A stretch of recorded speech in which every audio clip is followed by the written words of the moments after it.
Alright, magandang tanghali po sa inyong lahat mga kababayan, Batang Maynila to it's. Ayan na po, si Aga Mulak ay nag-guest na po dyan sa Itbulaga. At sa kasalukuyan po ngayong mga oras na ito, siya po ay naglalaro ng therapy. So dumalaw po siya dyan sa Itbulaga para i-promote ang kanilang pelikula ni Julia Barreto. Ang title po ay Ikaw Pa Rin Ang Pipiliin Ko. Isang love story. At naku, tuwa-tuwa si Aga Mulak nang siya ay mapunta dyan sa Itbulaga. Sabi niya sarap pala daw dyan sa Itbulaga mga kababayan. So yan po yung nangyari kanina at ngayon po yan, ito live po yan. At yan live po ito mga kababayan. At ito dagdag pa sa sa nakakatawa, si Maine Mendoza ay may hawak ng card sa therapy. Ayan po. Yan po, grabe, nakakatawa talaga to si Maine Mendoza. Ayan mga kababayan yung live po ito Hindi ko lang piniplay yung video kasi baka makapiright tayo. So ayan, kasalukuyan naglalaro si Aga Mulak yan sa therapy at ito si Maine Mendoza yung nandun sa nandun sa may hawak ng card talaga na mga mag-enjoy kayo dito mga kababayan sa therapy sa Itbulaga. So yan po yung nangyayari ngayon live po ito, hindi ko lang piniplay yung video kasi maka-copyright po tayo ng TV5 ilang beses na tayo na-copyright ng TV5. So napakahirap po, sayang naman yung pagod natin kung ika-copyright lang tayo. So ayan yung ito pinuputol-putol ko lang para makita ninyo kung ano yung nangyayari dyan sa sa TV5 ngayong mga oras na ito. Yan. Yan po si Aga Mulak, ang kanilang player dyan po sa therapy. At ito pag-usapan na rin natin ito mga kababayan. Ito pong si Kanguso Alliance fan page.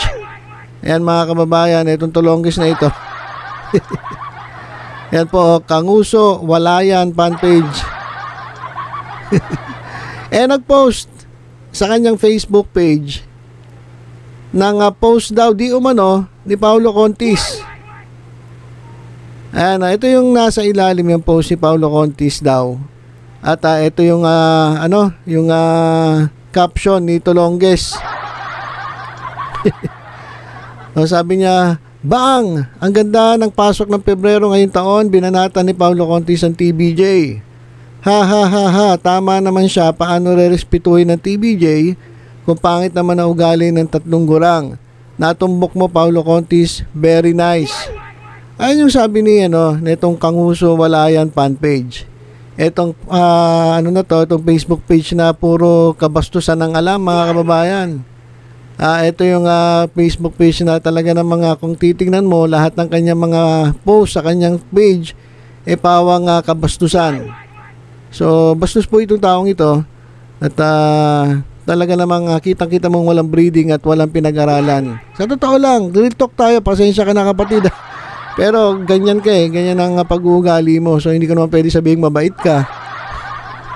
Dahil sa totoo lang, sa pinapakita mo lang sa page mo na puro negative vibes, mga panay pang-aaway, wala akong masasabi sa'yo. Talagang masama ang ugali mo. Yun lang ang masasabi ko.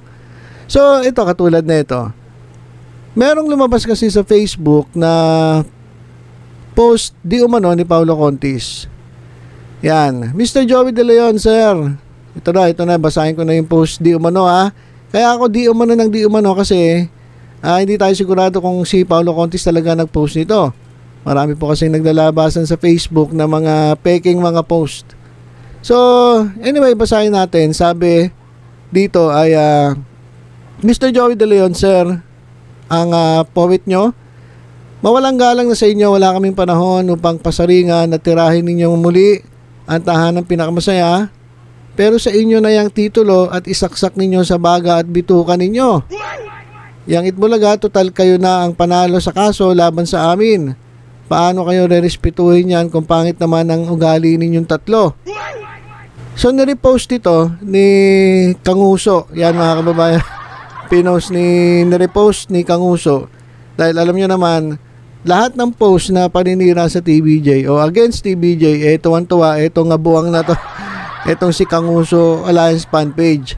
So, tuwan-tuwa siya nang nakita niya itong post na to at mabilis na inirepost sa kanyang Facebook page. Ngayon, ito ang tanong. Ito yung tanong. Ito bang post na ito ay totoo? Ito bang post na ito ay talagang ipinost si Paulo Contis? O ito ay faking post lang ng poser? O ngayon ito mga kababayan, tiningnan ko mismo dito sa legit na Facebook page ni Paulo Contis. Yan. Ayan po ang Facebook page ni Paulo Contis. Wala po akong nakita na may post na ganyan. Itong si Atty. Angas. Wala siyang ganyang post, yung ganitong klaseng post. So, ibig sabihin lang, ito po ay fake post. So, ibig sabihin, fake news. Hindi po totoong impormasyon ang nag-post ng ito nga nakikita natin sa ating screen. So, hindi po ito totoo, fake news po ito, fake post po ito ng poser. Pero, sa kabila nun, ito ay nirepost ni Kanguso Alliance fan page. Kasi nga sabi ko sa inyo, kapag nakakita siya ng mga post na mga negatibo laban sa TVJ, tuwan-tuwa siya. Kahit na hindi niya muna bini-verify kung ito bang post na to ay totoo o hindi. Yan, ganyan kabobo. Ganyan kaengot, katanga itong Kapuso Alliance fan page na ito. Basta lang may post lang laban sa TVJ, kahit fake post ay nire-repost. Hindi mo na tinitingnan kung totoo ba o hindi yung kanyang inire-repost. Di ba ang tawag doon, bobo? So itong post na to, mga kababayan, ay hindi po ito legit. Fake post po ito. At ito nga LM Entertainment. Nag-post siya na fake news ito, fake news, hindi po totoo. Itong in-repost ni Kanguso Walayan fan page. Ayan itong nag-post si LM Entertainment, nagalit na naman. Etong si Kanguso Walayan fan page. Sabi niya, kasi kinontra sinabi fake news sabi ni Kanguso. Alam mo, masyado kang kontra. Binanggit pa niya yung pangalan nung Facebook page. Ako sa'yo, tigilan mo na paggamit ng ipinagbabawal na gamot, naging adi ka na, wala ka bang balak magpa-drug test na kung matutukan ka niyan, at saka wala naman naniniwala sa post mo kasi palagi nilalangaw yung post mo kaya walang pumapansin sa'yo at kukunti lang ang mga likes at followers mo, kawawa nila lang ito kung ano-ano na lang tinitira nito. So, pinakilala pa niya sarili niya. Talagang lantaran pa niya yung pangalan niya, Lan Salvacion. Bilib din ako sa tapang ng apog nito na talagang pinronta pa niya yung pangalan niya. Panay fake news naman yung pinopost niya. Ang lakas ng loob, mga kababayan. Talagang pinakita pa niya yung pangalan niya. Tapos yung post niya, peke na. Tapos nung napansin, nung kumbaga na check na hindi ito legit, siya pa galit. Imbis na magpasalamat siya dahil may nagko-correct sa post niya, nagagalit pa. Huwag daw pakialaman. So ibig sabihin lang, mga kababayan, alam niya na fake yung kanyang ipinopost. At kapag kinontra mo, kapag na-fact check, magagalit siya. Huwag daw siyang pakialaman niya sa ginagawa niya. So, ito mga kababayan, sa totoo lang, kung kayo ay naka-follow dito sa Kanguso, ito Kapuso Alliance fan page, alam niyo, pinakamaganda, lumayas kayo dito, mga kababayan. Wala kayong matututunan dito. Lolokohin lang kayo na itong Facebook page na ito. Kaya walang katotohanan itong post na ito na ginamit pa si Paulo Contis para siraan o para magsalita ng mga kung ano-ano laban dito sa TVJ. So yan mga kababayan yung nangyayari ngayon. Napakawalang hiya ng mga ilang mga Facebook pages na biruin nyo. Ito, in fairness naman kay Paulo Contis, wala talaga siyang pinost na ganito. Kasi kung may pinost ka talagang ganito, kalaban mo kami. Kami mismo ang babanat sa'yo. Pero syempre kami, bago kami bumanat, bine-verify muna namin kung totoong galing kay Paulo Contis. So napatunayan naman na hindi. So hindi namin babanatan si Paulo kasi hindi naman niya sinabi yan. Ang dapat banatan nito, etong mga tulongges na ito na kahit fake news, nire-repost.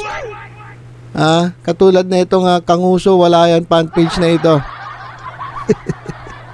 So yan lang muna mga kababayan, update natin dito sa Eat Bulaga. Ito mga kababayan, tingnan natin kung tapos na. Hindi, yan, ano pa rin, tuloy-tuloy pa rin itong therapy kasama si Aga Mulak mga kababayan. Ayan. So ayan, patapos na.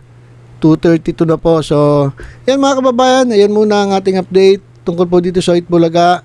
At by the way, bago tayo matapos, nabanggit pala ni Aga Mulak na baka magkita ito si Andres at itong si Raisa May. At napapanaganipan na rawatan ni Andres Mulak si Raisa May. Abangan natin, balik natin isang araw ay dumalaw si Andres Mulak dyan po sa Eat Bulaga. So, muli, yun lang po muna mga kababayan. Ingat po tayong lahat. God bless.